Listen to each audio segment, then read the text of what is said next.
चलिए स्टार्ट करते हैं। आज स्टार्ट कर रहे हैं हम लोग इलेक्ट्रिक चार्जेस एंड फील्ड का लेक्चर नंबर 7। लास्ट क्लास में कूलम्ब्स लॉ के ऊपर हम लोग ने 34 इयर्स के Q&A किए थे, PYQ सॉल्व करे थे। आज हम लोग इलेक्ट्रिक फील्ड को कंटिन्यू करेंगे। इलेक्ट्रिक फील्ड का इंट्रोडक्शन पढ़ लिया था हम लोग ने, है ना। इलेक्ट्रिक फील्ड के बारे में जान लिया था कि इलेक्ट्रिक फील्ड क्या होता है ना। किस तरीके से हमने सीखा था कि कंटिन्यूअस चार्ज डिस्ट्रीब्यूशन क्या होता है, जिसमें हमने सीखा था लीनियर चार्ज डिस्ट्रीब्यूशन, है ना, यानी कि linear charge density lambda, surface charge density sigma और volume charge density rho, right. ये सीख लिया था। और कैसे अलग अलग शेप के में ये यूज होते हैं। जब भी कोई वायर होगा या कोई लेंथ होगा तो जिसमें आपका एरिया नहीं है उसमें यूज होता है lambda, that is called linear charge density. अगर कोई ऐसा सरफेस होगा जिस पे चार्ज डिस्ट्रीब्यूट हो सकता है थ्रू आउट द एरिया, जहां पर एरिया आ गया वहां पर क्या यूज होगा, सिग्मा, यानी कि सरफेस चार्ज डेंसिटी। फिर ऐसा कोई शेप है जिसमें वॉल्यूम कंटेन करता है और उस पे चार्ज को हम डिस्ट्रीब्यूट कराते हैं तो उसके वजह से जो इफेक्ट होगा सराउंडिंग में वहां पे कौन सा लगेगा भाई, volume charge density, that is called rho, right. ये सिंपल हम लोगों ने पढ़ लिए थे। और हमने सीखा था कि डिस्क्रीट चार्ज डिस्ट्रीब्यूशन की वजह से किसी एक पॉइंट पर इलेक्ट्रिक फील्ड निकालनी है तो क्या करेंगे, कुछ भी नहीं करना था। ढेर सारे चार्जेस थे, जैसे मान लो ये हो गया Q1, ये हो गया Q2, ये हो गया Q3 and so on, right. किसी एक पॉइंट पर निकालना था तो हमने सीख लिया था कि electric field at point P will be equal to क्या हो जाएगा, electric field due to Q1 plus electric field due to Q2 plus electric field due to Q3 and so on. ये मैंने ऑलरेडी अच्छे से पढ़ाया हुआ है, और उसको रिवाइज कर लीजिएगा।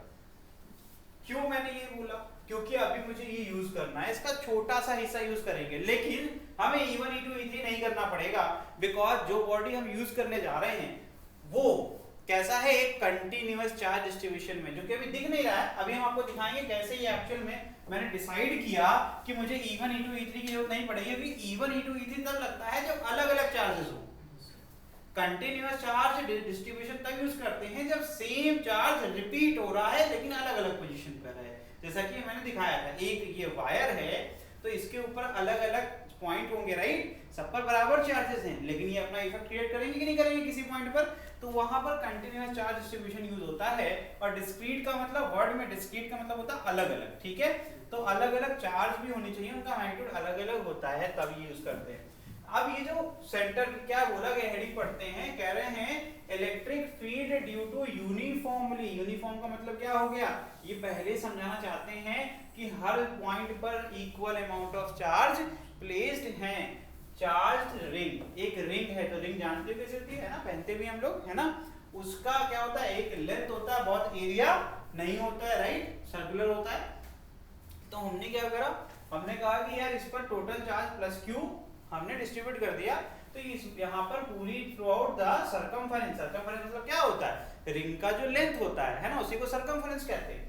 तो अच्छा, तो यहाँ पर डिस्ट्रीब्यूट हो जाएगा। तो मैंने कहा कि कोई भी छोटा सा पोर्शन कट कर लेते हैं और इसकी लेंथ हम कह देते हैं, ये लेंथ कितनी है dl, और इस पर जो चार्ज है वो कितना हो जाएगा dq। अगर q टोटल चार्ज है, मैंने ये सिखाया हुआ है कि किसी भी क्वांटिटी के आगे अगर स्मॉल d मिल जाए, इसका मतलब है उस क्वांटिटी का एक सबसे स्मॉलेस्ट पोर्शन है, ठीक। तो अच्छा, तो स्मॉलेस्ट पोर्शन है तो लेंथ भी टोटल नहीं ली हम लोग ने, dl ली, ठीक। अच्छा ये बताओ, ये जो हम पढ़ रहे हैं इसको आप पढ़ लीजिएगा, अभी बताऊंगा अभी क्या लिखा हुआ है। लेकिन मुझे एक चीज बताओ, पॉजिटिव चार्ज, ठीक, मैं थोड़ा इस फिगर से अलग फिगर बनाता हूं। मैंने कहा एक प्लस Q बेटा हमने ले लिया, ठीक है, एक प्लस Q ले लिया, ठीक। और मैंने कहा इसके वजह से एक इस डायरेक्शन में इफेक्ट हो रहा है किसी पॉइंट P पर। हमने कहा एक प्लस Q हमने यहां भी प्लेस कर दिया, इसकी वजह से भी इस पॉइंट पर इफेक्ट होगा। बहरहाल एक लंबा छोटा हो गया तो वो ठीक कर देते थोड़ा सा, है ना। दोनों मिड पॉइंट में करना है, अप्रोक्सीमेटली मिड पॉइंट, कोई हम मेजरमेंट तो नहीं कर रहे हैं, लेकिन उम्मीद करते हैं कि ये मिड पॉइंट जैसा देखिए, ठीक। इन दोनों का मैग्नीट्यूड सेम कर दिया, दोनों को बराबर दूरी पे कर दिया, एक कॉमन पॉइंट होगा जो कि मिड पॉइंट है। इनके लाइन, अगर इनको कनेक्ट किया जाए, कहते हैं line of joining these two charges, दोनों चार्ज को जोड़ने की जो रेखा होगी उसी रेखा पर इनका इफेक्ट दिख रहा है। तो उनमें ये बीच में आता है, दोनों की बराबर ताकत है। ये बताइए, दो लोग बराबर ताकत के अगर कोई चीज खींचेंगे तो कहीं जाएगा, या रिपेल करेंगे तब भी, देखो मैं अब अंदर की तरफ फोर्स लगा रहा हूँ, कहीं जा रही है पेन, नहीं ना। समझ में आया कि इसको ना, ये इसके इफेक्ट को कैंसिल आउट कर देता है ना। ऐसा मैं या तो ऐसे कह सकता हूं, अगर ये पॉइंट ए है और ये पॉइंट बी है, मैं कहूंगा E A vector is equal to minus of E B vector. एक कंसेप्ट पढ़ाया है नेगेटिव वेक्टर। नेगेटिव वेक्टर क्या होता है बच्चा? नेगेटिव वेक्टर होता है कोई एक वेक्टर है, उसी का है अपोजिट डायरेक्शन में बराबर मैग्नीट्यूड का अपोजिट डायरेक्शन में एक वेक्टर हो। जैसे कि ए वेक्टर है, ए वेक्टर डायरेक्शन ये है, ठीक। आपको पता है ईस्ट वेस्ट नॉर्थ साउथ क्या होता है? ये मान लो ये ईस्ट हो गया, ये नॉर्थ हो गया, मान लो कि यही होता है, ये याद कर लेना, ठीक है। ये वेस्ट होता है, ठीक है। मैंने कहा ए वेक्टर ईस्ट की तरफ सबटेंडेड है और उसका जो मैग्नीट्यूड है वो कितना है? 2 मीटर है। कितना? 2 है। उसकी लेंथ कितनी है? 2। मैंने कहा नेगेटिव वेक्टर बनाओ, तो आप क्या बनाओगे? Minus of a vector is equal to क्या हो जाएगा सर? इसकी डायरेक्शन हो जाएगी वेस्ट।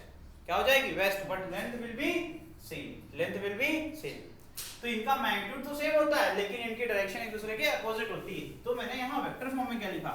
ई ए मतलब electric field due to a charge A is equal to minus of E B. मतलब कि इसका डायरेक्शन सिर्फ अपोजिट है, नेगेटिव साइन से डायरेक्शन को रिप्रेजेंट कर रहा है, बाकी सब कह रहा है मैग्नीट्यूड सेम है। अब अगर हम कभी भी इनका सम करेंगे तो जैसे कि करना चाहिए, किसी भी पॉइंट पर अगर हमें निकालना है तो हमें क्या करना पड़ता है? सम करना पड़ता है। तो हमें क्या मिलेगा? एक वेक्टर क्वांटिटी मिलेगी, लेकिन वो क्या होगी? नल वेक्टर होगा। क्या होगा?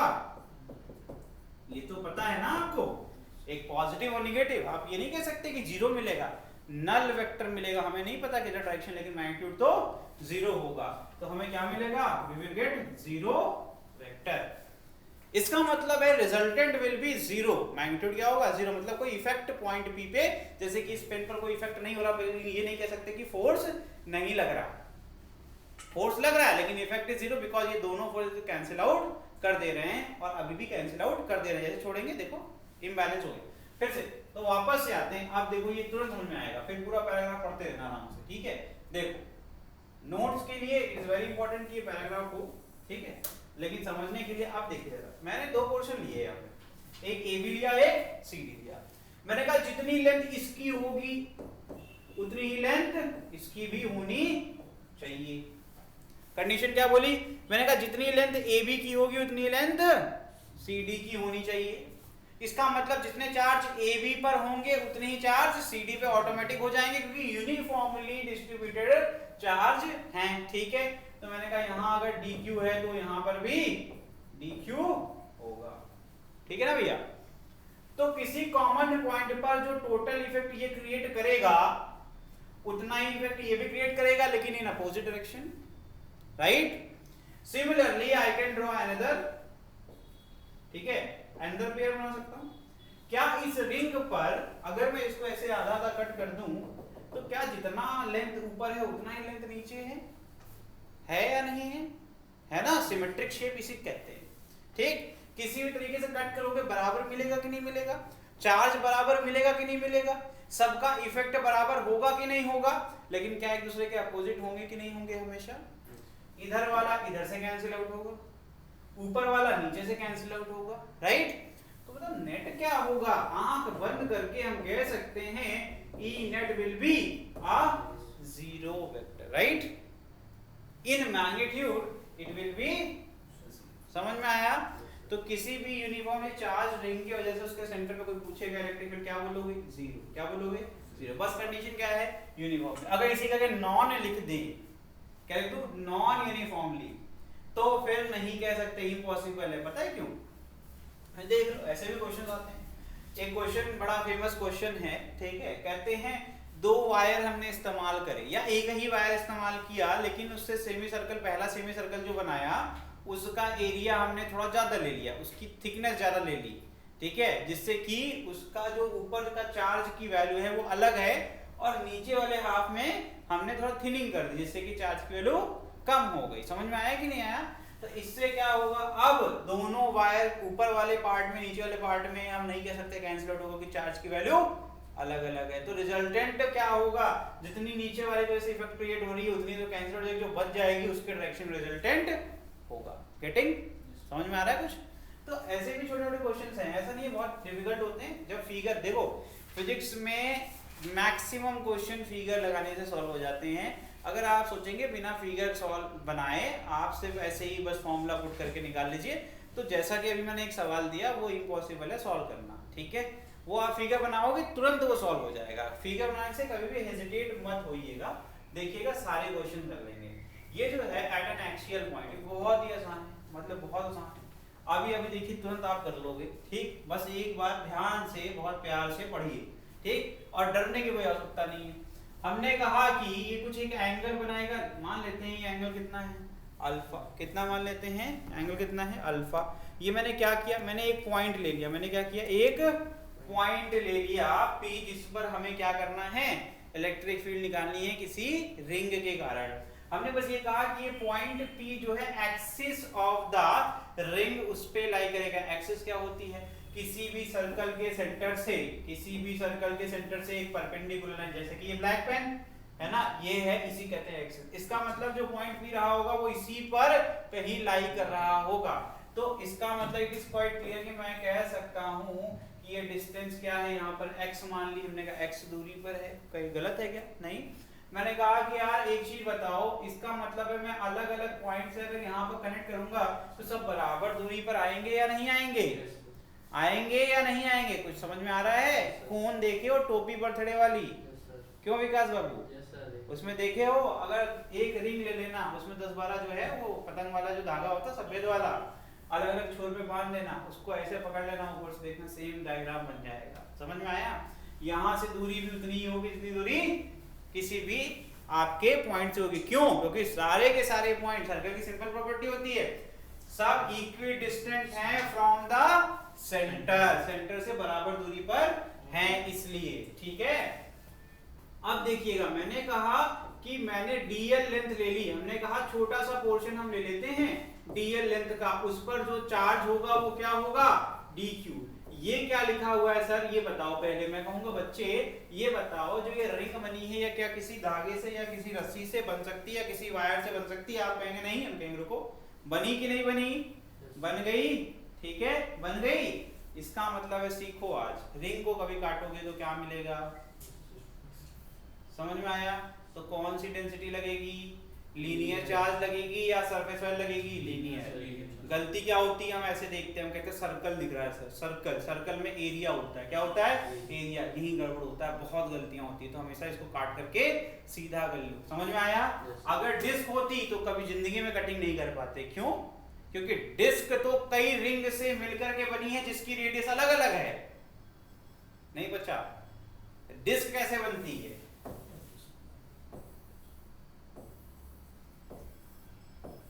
ऐसे बनाते जाओ, ढेर सारे भर जाएगा पूरा, डिस्क बन गई। ढेर सारी रिंग हैं अलग अलग रेडियस, समझ में आया, उनसे मिलकर के बनी है। तो इनको रेडियस के अलावा हमें क्या करना पड़ता है, इंटीग्रेट करना पड़ता है। इसमें यहाँ एरिया आ गया, एरिया को छोड़ के नहीं भाग सकते, इसीलिए वहां पर सिग्मा लगेगा। बहरहाल हम उसमें जाएंगे बाद में। अभी तो मैंने कहा टोटल चार्ज मैंने डिस्ट्रीब्यूट किया, मैंने क्या बोला, मैंने कहा टोटल चार्ज मैंने जो इस पे डिस्ट्रीब्यूट किया वो कितना है, कैपिटल क्यू। मैं डेरिवेशन बिल्कुल नहीं करूंगा, इसका डेरिवेशन नहीं आता है। अब एप्लीकेशन ऑफ गॉस लॉ पे आता है, ये वाले डेरिवेशंस नहीं आते, ये कूलम्स लॉ के बेसिस पे डेरिवेशंस है, मैं बता दूंगा, लेकिन ये नहीं है सिलेबस में। ठीक है, एप्लीकेशन ऑफ गॉस लॉ पे मैं बता रहा हूँ, फाउंडेशन वालों के लिए जिनको लगता है बोर्ड्स में भी एप्लीकेशन ऑफ गॉस लॉ के डेरिवेशंस पूछे जाते हैं, कूलम्स लॉ डेरिवेशंस तो कब के एलिमिनेट कर दिए गए। ठीक है, फिर भी अगर तुम्हें कभी भी लगे कि मुझे जानना है, 2 मिनट लगेगा, बता देंगे आपको, सिर्फ इंटीग्रेशन पढ़ना पड़ेगा। और अभी मैं 90% इन्फॉर्मेशन देने वाला हूँ, 10% छोड़ दूंगा आपके ऊपर, कैलकुलेट करने की इच्छा हो तो कर लेना। बहरहाल अब बताता हूँ कि यार मुझे पता चल गया कौन सी डेंसिटी है, तो मैं कहूंगा यार कि टोटल जो चार्ज है उसको टोटल लेंथ से डिवाइड कर देंगे तो हमें क्या मिल जाएगा, लैम्डा। अच्छा, लेंथ क्या होगी, circumference of circle 2 pi r। ठीक है, तो चार्ज तो हमें पता ही है, तो q अपॉन क्या हो गया, 2 पाई r। मैंने कहा मुझे चार्ज बताओ इन टर्म्स ऑफ डेंसिटी, तो हमने कहा ये तो क्रॉस मल्टीप्लाई कर लिया। क्या भाई समझ में आया कि नहीं आया, आ गया ना गुरु। मैंने कहा नहीं, अब मुझे पसंद नहीं आया। मैंने कहा लैम्डा आपने सर सिखाया हुआ है कि it is a constant value, density always remains constant irrespective कि आपने कितना बड़ा पोर्शन किसी भी मटेरियल का कट किया है। मैंने कहा मैं डीएल कट करूंगा, क्या लैम्डा बदल जाएगा, नहीं बदलेगा, बिल्कुल भी नहीं बदलेगा। तो मैंने कहा लैम्डा नोन हो गया, हाँ बिल्कुल नोन हो गया, क्योंकि हमें क्यों पता था, 2 पाई r पता था, राइट, लैम्डा इज नोन। ठीक है, लैम्डा हमें पता चल गया। तो इसका मतलब है for DL length, for DL length मैं कह सकता हूं dq will be equal to lambda into dl। क्या मुझे dl पता है, यस मुझे, मैं कटिंग कर रहा हूं, मुझे नहीं पता रहेगा कितना है लेंथ, राइट, समझ में आया कि नहीं आया।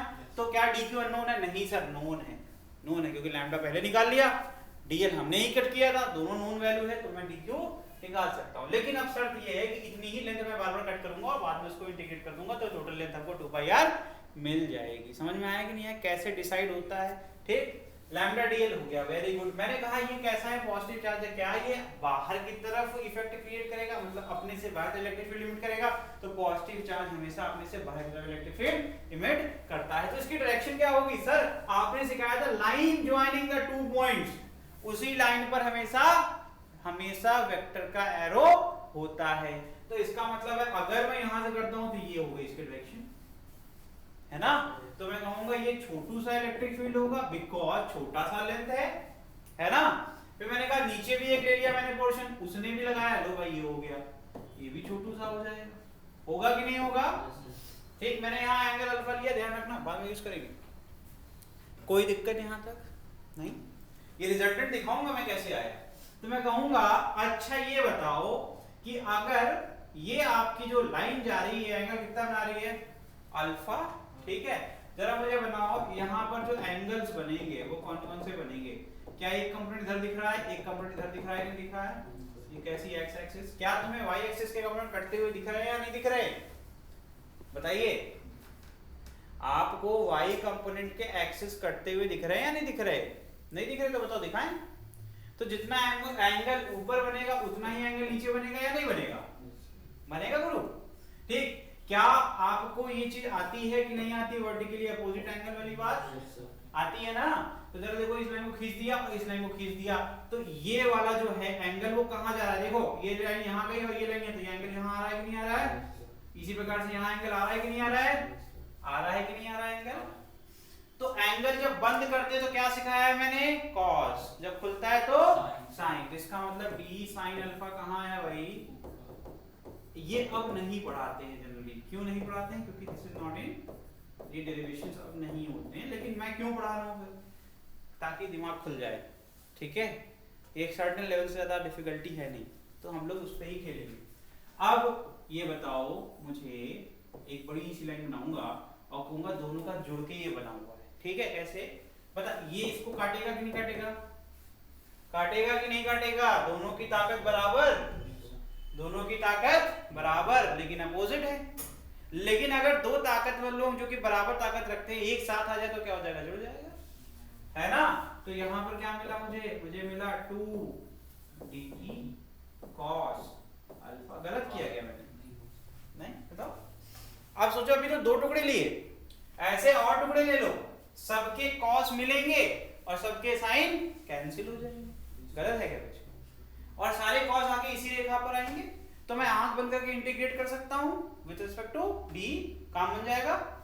तो यहां से अगर हम cos अल्फा, अभी काम खत्म नहीं हुआ, देखो मैंने डेरिवेशन ना कहते कहते हो ही गया कंप्लीट, वैसे ही इंटीग्रेशन मारूंगा, हो गया खत्म, ठीक है?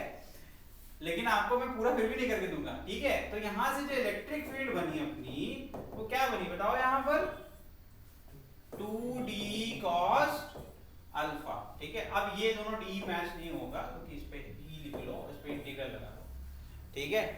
इस पे इंटीग्रल लगा लो, ठीक है? अभी बताते हैं कैसे होगा, परेशान ना हो। cos अल्फा कर सकते हो क्या? cos अल्फा कर सकते हो कि नहीं कर सकते हो? cos अल्फा क्या है? पाइथागोरस सर, सामने ही तो है, अल्फा के सामने परपेंडिकुलर, एंगल के सामने देखो ना ये 90 डिग्री है, है कि नहीं? 90, पाइथागोरस जिंदाबाद। तो भैया पाइथागोरस भूल जाओ, कैसे चलेगा? तो cos अल्फा क्या होता है? Base upon hypo, base upon hypotenuse, right? यही तो, पीपीपी अपॉन एचएचपी भूल गए? याद रखा करो भाई।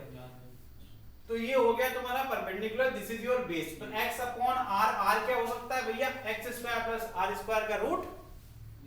अरे भाई hypotenuse is equal to under root perpendicular square plus base square, तो भैया x square plus r square नहीं होगा, ठीक? तो cos alpha is equal to what? So cos alpha is equal to, बताओ, it is equal to what? Base upon hypo, ठीक है? ये हो गया खत्म। cos अल्फा निकाल लिया, पहले ही करके अलग कर लो, ठीक? अब उठा करके आप d की वजह kq upon r square, kq upon r square, kq upon r square क्या हो गया? k dq अपॉन ये अंडर रूट x स्क्वायर, देखो d लिख देता हूं और लास्ट में क्या कर लोगे? इंटीग्रेशन कर लेना बस, ठीक? ये तुम्हारा होमवर्क छोड़ दी हमने, ठीक, कर लेना तो कर लेना, तो करवाओगे हम बता देंगे, ठीक है।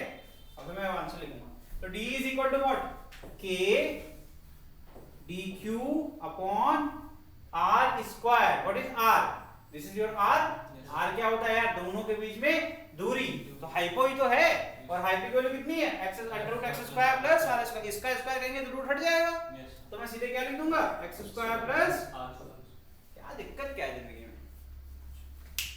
ठीक, समझ में आ रहा है कि नहीं आ रहा है। अब कहोगे नहीं dq नहीं दिया, अभी तो बचा है, अभी dq नहीं दिया ना, देखो सारा आंसर आने वाला है, बस dq इंटीग्रेट करना, कुछ नहीं करना, ठीक है। dq क्या हो जाएगा, dq हो जाएगा आपका k, अब देखो इस पे इंटीग्रेशन मार दूं, इंटीग्रेशन पे मार देता हूं, ठीक, इस पे भी इंटीग्रेशन लग जाएगा, और इंटीग्रेशन ऑफ d यहां पर है 2 and cos अल्फा इस कांस्टेंट बाहर निकाल सकते हो इसको, जो यहां करेगा वही इसके यहां पुट करनी है बस वैल्यू, आंसर तेरे सामने आ जाएगा।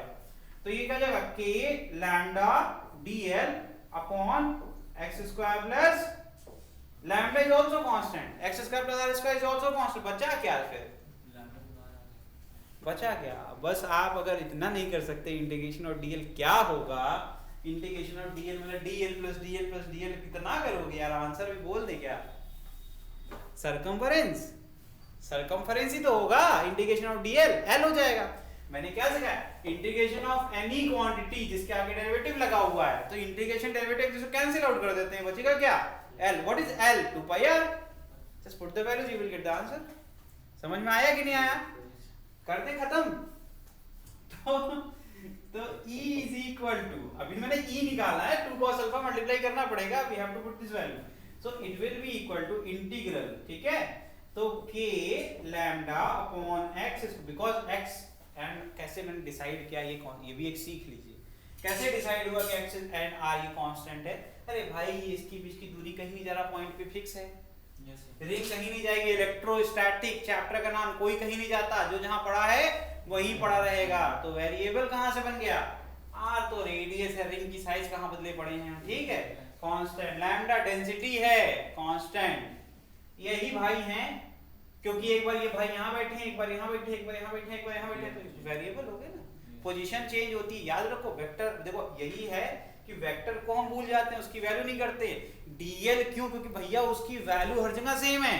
बच्चा ये आर्ग्यू किया जा सकता है कि सर डीएल इज इक्वल, आप बार बार उतनी ही तो लेंथ ले रहे हो, लेकिन तुरंत आप भूल जाएंगे, मैं कहूंगा उसकी पोजीशन बदल गई, पोजीशन बदल गई, डायरेक्शन बदल जाएगी, तीर कैसे निकलेगा, समझ में आया।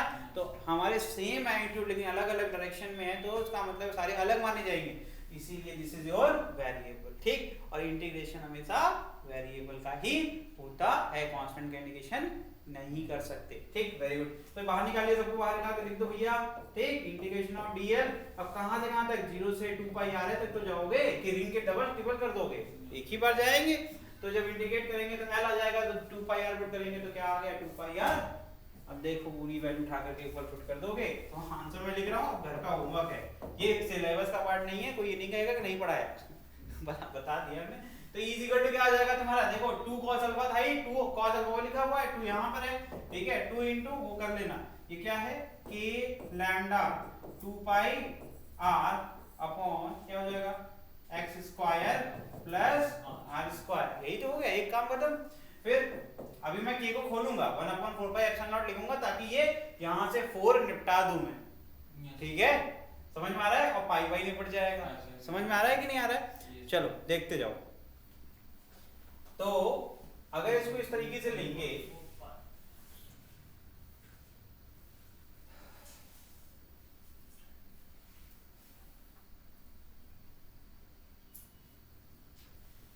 चलो ठीक है, इसको करो, ये जाएगा x अपॉन क्या जाएगा अंडर रूट, या इसको मिटा दे, क्या थोड़ा ज्यादा हो, मिटा दे इसको, यस रफ में ही पढ़ा रहे हैं।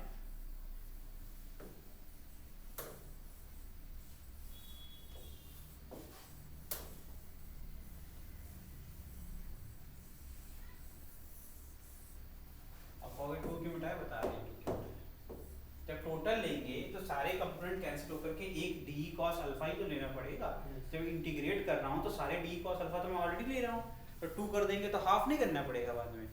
सुनो ध्यान से मैंने क्या बोला, तो 2 पाई आर नहीं ले सकता मैं, अगर मैं 2 कर लिया तो मैं एक बार में पेयर लेके चल रहा हूं, तो मैं 2 पाई आर कहां घूम पाऊंगा, तब मैं पाई आर पे रुक नहीं जाऊंगा। अरे एक बार में अगर मैंने दोनों कंपोनेंट ले लिए तो समझाने के लिए रिजोल्यूशन किया, अगर मुझे 2 पाई आर लिमिट लेनी है इसका मतलब है ये डीएल पूरा घूम करके 2 पाई आर टाइम करके यहीं आएगा। और अगर मैंने डी के दो कंपोनेंट्स डीएल के दो कंपोनेंट साथ में लिए, सीखने की कला होती है ये, अब साथ में लिए, सोचो तुम हमें सारा लेंथ कवर करना है, तो जब मैं खसकाऊंगा तो मैं डीएल प्लस के 2 डीएल चल रहा हूं ना हर बार एक एक स्टेप में, तो मुझे 2 पाई आर चलना पड़ेगा कि पाई आर चलना पड़ेगा? पाई आर चलना पड़ेगा। या तो मैं यहां पर पाई आर कर दूं तो भी आंसर सही आ जाएगा, या तो मैं यहां से 2 हटा दूं, राइट?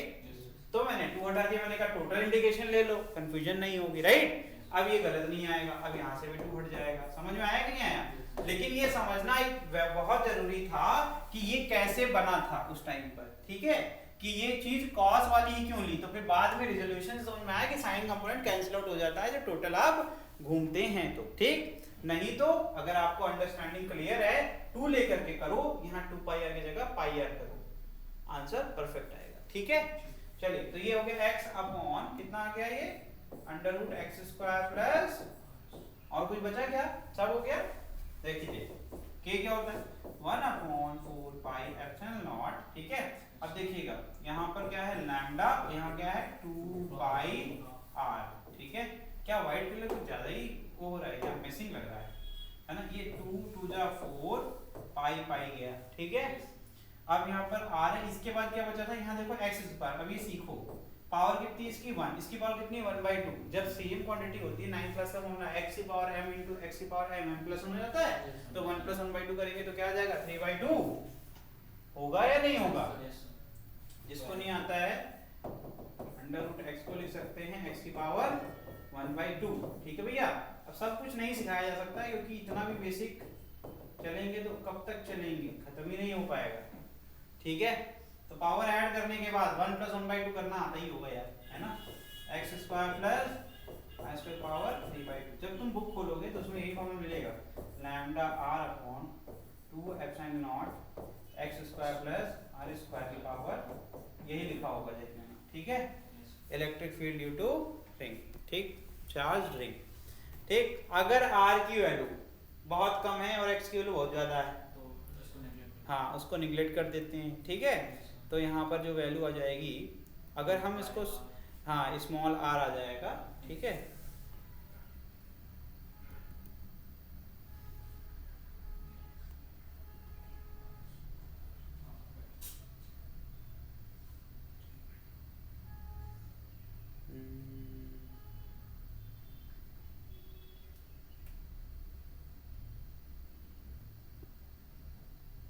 एक x नहीं है इसमें फॉर्मूले में, ये वाला भाई, ये छुपा रुस्तम, इसीलिए व्हाइट फ्लैट आ दिया हमने।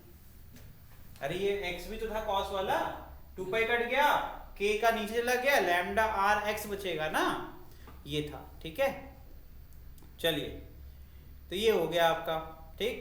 नेक्स्ट अगर हमें सेंटर पे निकालना है तो सेंटर के लिए क्या आ जाएगा? सेंटर के लिए क्या होगा भाई? वैल्यू पुट कर दो, क्या 0, x की वैल्यू क्या पुट कर दोगे 0, आंसर आ जाएगा, ठीक है? चलो, तो यहाँ पर देखिए अगर कभी भी हमें निकालना है सेंटर पे तो इसका आंसर क्या आएगा 0 आएगा। इसको करके देख लेना, ये सब एक्टिविटी आपके होमवर्क है, ठीक है? अब ये नेक्स्ट जो टॉपिक हो गया सेगमेंट ऑफ रिंग। ये फॉर्मूला कैसे लिखोगे? तो हम इसको लिख देते हैं कहीं पर जगह बना करके,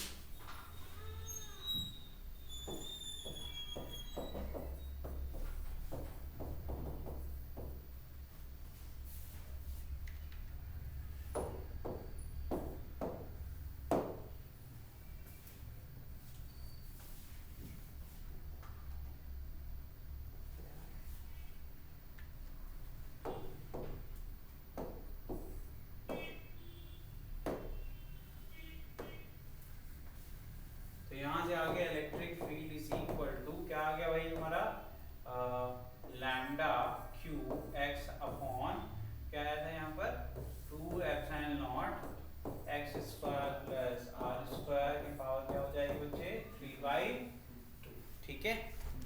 ये हो गया।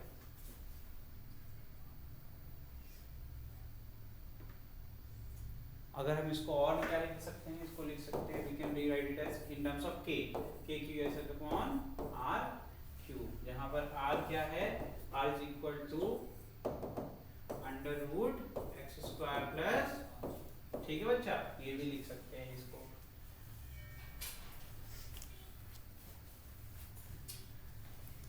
और अगर हमें चाहे तो हम और क्या लिख सकते हैं फर्दर, इसी को अगर हम इसको क्या करते हैं आर के फॉर्म में लिखना चाहते हैं, ऐसे लिखना चाहते हैं इन टर्म्स ऑफ, लेकिन के लिखना है, तो electric field at P will be equal to K Q X upon R square plus X square की पावर क्या हो जाएगी रे 3/2, ठीक है। इससे ज्यादा कुछ पॉसिबिलिटी नहीं है। अब एक काम करो, जैसे सेंटर पे आओगे x 0 पुट करोगे, न्यूमरेटर में 0 होगा तो पूरा 0 हो जाएगा, तो at center x is equal to क्या हो जाएगा बेटा 0, तो e भी क्या हो जाएगा 0। ये मैथमेटिकली भी मैंने वेरीफाई कर दिया, थ्योरेटिकली मैंने ऑलरेडी बताया था। अब नेक्स्ट जो है वो क्या है, किसी भी एक सेगमेंट, सेगमेंट क्या होता है, पूरी रिंग का छोटा सा एक पोर्शन कट कर लिया हमने, ठीक है बच्चा। तो देखो इसके अगर हम एंगल बाइसेक्ट बनाएंगे तो यहाँ एंगल अल्फा था, तो अल्फा बाई 2 ऊपर अल्फा बाई 2 नीचे, या फिर दोनों पे अल्फा मान लो। इजी कैलकुलेशन के लिए तुम अल्फा भी मान सकते हो, इससे कोई दिक्कत नहीं है। तो वो 2 अल्फा के रिस्पेक्ट में हो जाएगा। मैंने कहा यार इसको एंगल बाइसेक्टर बना लो, ये अल्फा बाई 2 ऊपर हो गया और अल्फा बाई 2 नीचे हो गया, ठीक है। इसको करना इतना आसान है, अगर तुमने रिजोल्यूशन ऑफ वेक्टर पढ़ा तो यार एक चीज समझो, ये हो गई तुम्हारी डीएल, देखो कितना आसान है, और ये हो गई तुम्हारी, यही तो होगा।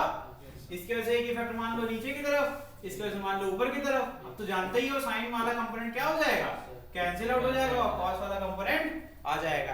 तो हम एक डी कॉस अल्फा वाला लिख करके उसको इंटीग्रेट करके भी अपन आंसर निकाल सकते हैं। गलत किया कुछ बताओ?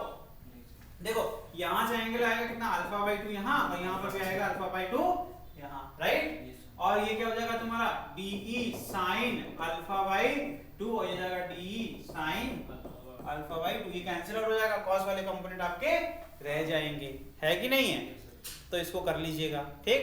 तो इसका आंसर क्या आता है अगर हम निकालेंगे, अब सेंटर पे ये 0 नहीं होगा और सेंटर पे इसकी वैल्यू कितनी आ जाएगी, लिखिए, क्योंकि डेरिवेशन है नहीं भाई सिलेबस में, परेशान होने की जरूरत नहीं है। 2k लैम्डा अपॉन, लिखिए, r into sin alpha by integration of cos alpha by 2 will be sin alpha by, ठीक है।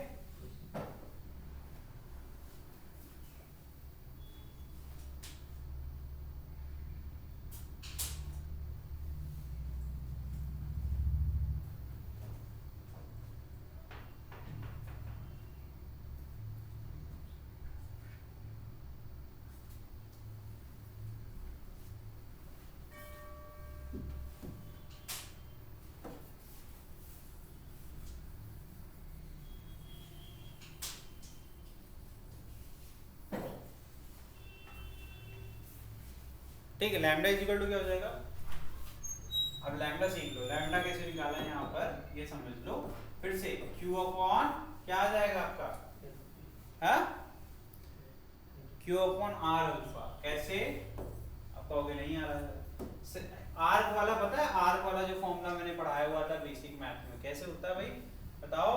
आर्क लेंथ हो गई ये क्या हो गया, this is your arc length, यही तो है, ठीक।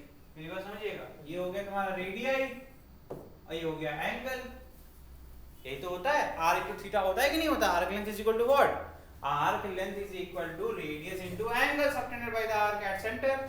जो भी आर्क सेंटर पर एंगल बनाता है, कोण बनाता है, उसको गुणा कर दो रेडियस से, तो क्या मिल जाएगा तुम्हें, आर्क लेंथ। और हमें क्या करना होता है, q अपॉन l ही तो करना होता है, तो ये हो गया तुम्हारा लैम्डा। समझ में आ रहा है कि नहीं आ रहा है, ये कर लीजिए।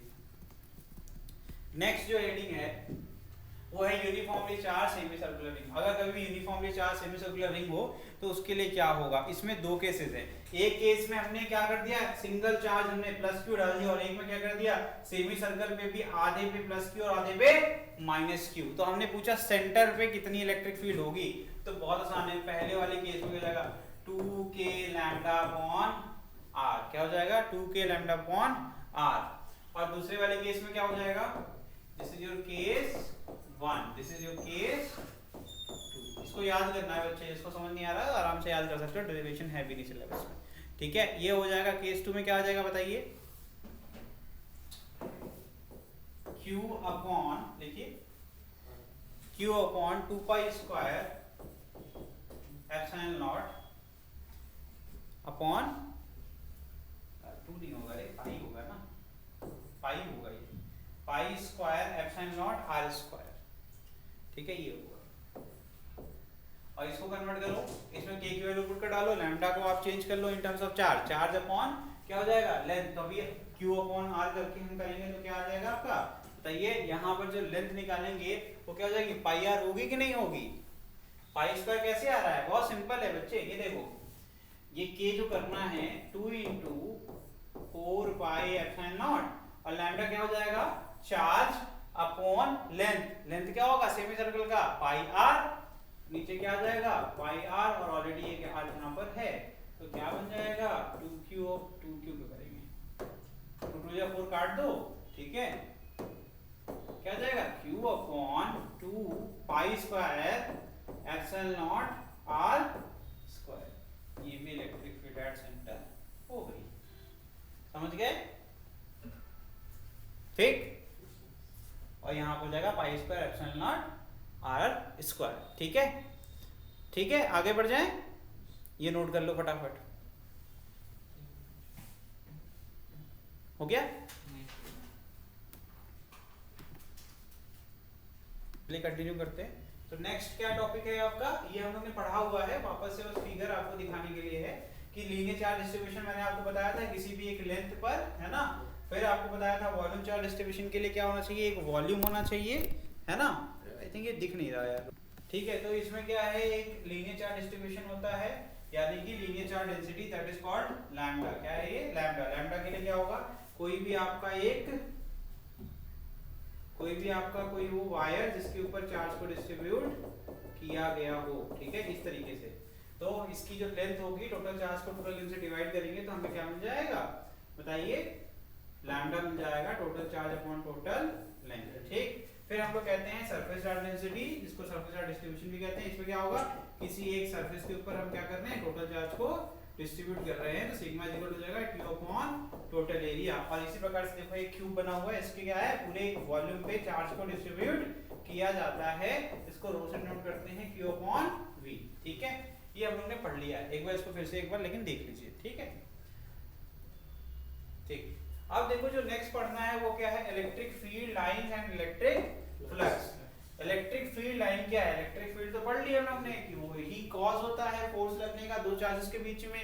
तो फील्ड लाइन क्या होता है, उसी का ही क्या होता है ग्राफिकल रिप्रेजेंटेशन है, समझ में आ रहा है। A field line is in an electric field is an imaginary line। ये क्या है, एक imaginary line है, किसी ने देखा नहीं आज तक, बस assume करके चल रहे हैं।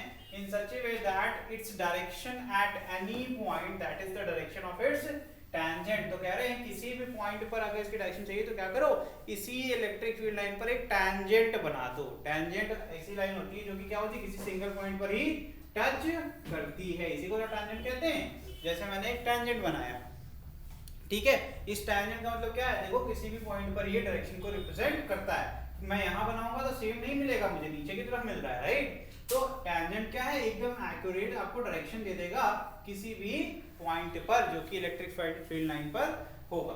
आगे क्या कह रहे हैं, is the same as direction of the field at that point. तो उस बिंदु पर कह रहे हैं कि जो इलेक्ट्रिक फील्ड डायरेक्शन होगी वही टैंजेंट डायरेक्शन रिप्रेजेंट करेगा, समझ में आया। आगे देखिए, field line can also be used for comparing the magnitude of electric field intensity.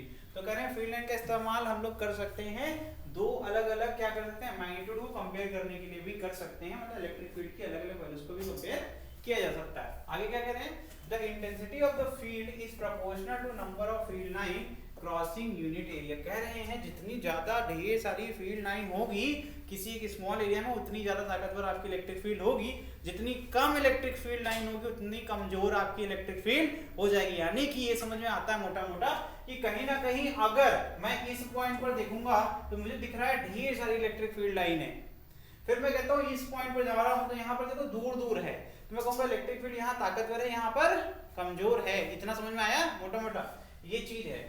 आगे क्या कहते हैं कि इलेक्ट्रिक फील्ड की कुछ प्रॉपर्टीज होती हैं, एक तो ये इमेजिनरी होती है और क्या है एक स्मूथ कर्व है और ये कभी भी एक दूसरे के साथ इंटरसेक्ट नहीं करती। दो इलेक्ट्रिक फील्ड कभी दूसरे से टकराती नहीं है, ठीक है। Can never cross each other, can never form closed loop. कह रहे हैं कभी भी क्लोज्ड लूप नहीं बना सकते। इसका मतलब जानते हैं क्या होता है क्लोज्ड लूप, जैसे क्लोज लूप का मतलब होता है कि कभी भी आपने मैग्नेट देखा होगा, ठीक है, उसमें एक नॉर्थ पोल होता है, एक साउथ पोल होता है।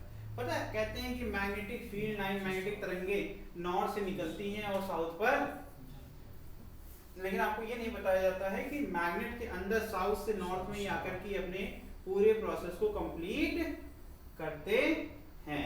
मतलब नॉर्थ से निकल रहे हैं और वापस से कहां आ रहे हैं, नॉर्थ पे। तो ऐसे फ्लो को कहेंगे क्लोज फ्लो। ये जो डायग्राम बनाया कैसा बना, क्लोज।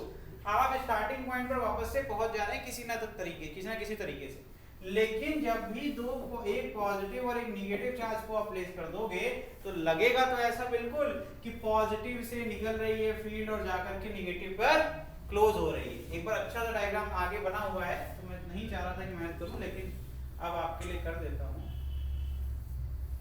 देखिए,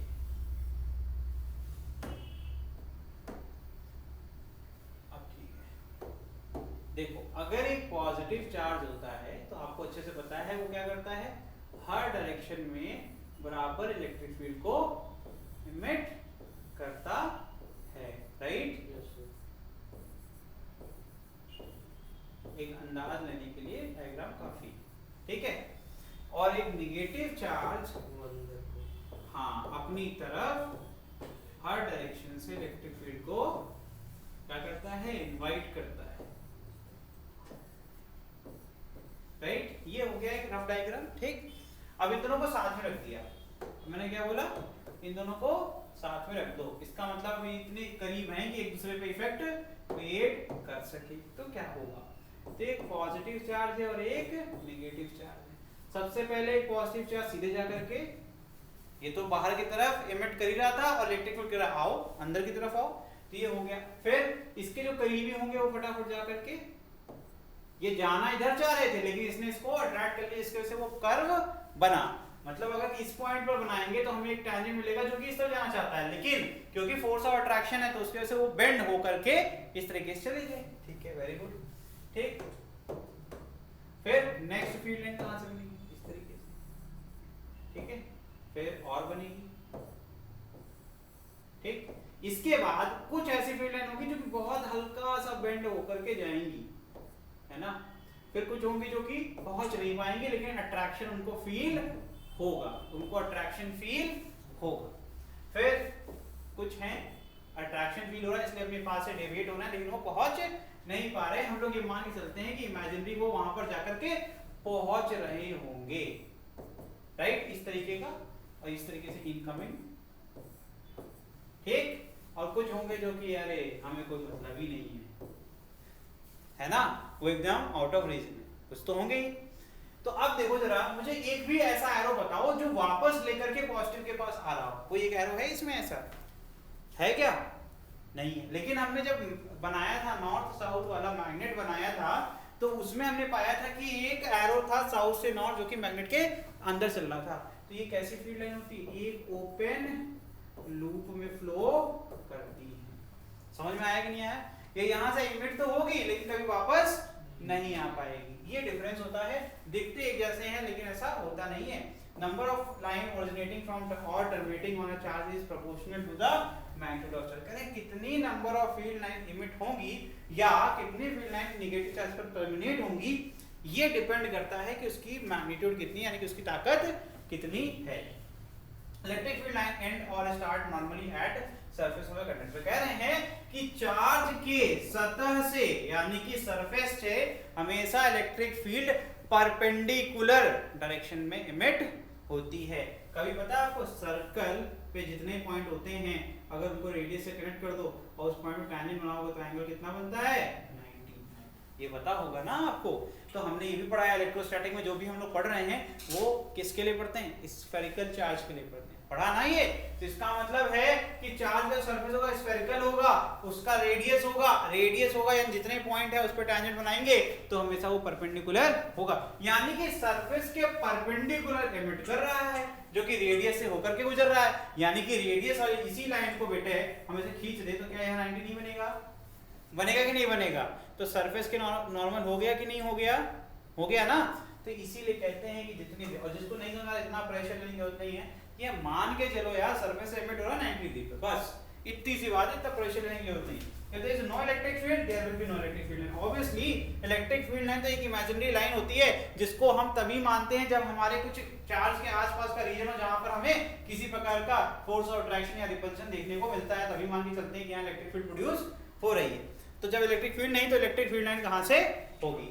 आगे electric field line normal to unit area is proportional to magnitude of intensity crowded line represent strong field while distant line represent weak field. ये बता चुका हूं कि करीब करीब लाइंस हैं किसी बिंदु पर तो वहां पर क्या होगा, स्ट्रॉन्ग इलेक्ट्रिक फील्ड का एग्जांपल सेट कर रही हैं। और अगर कहीं दूर दूर इलेक्ट्रिक फील्ड है जैसे कि यहाँ पर कमजोर इलेक्ट्रिक फील्ड है और यहाँ पर देखो स्ट्रॉन्ग इलेक्ट्रिक फील्ड पाई जाएगी। समझ में आ रहा है कि नहीं आ रहा है? तो ये ही सिंपल सी बात यहाँ लिखा हुआ है।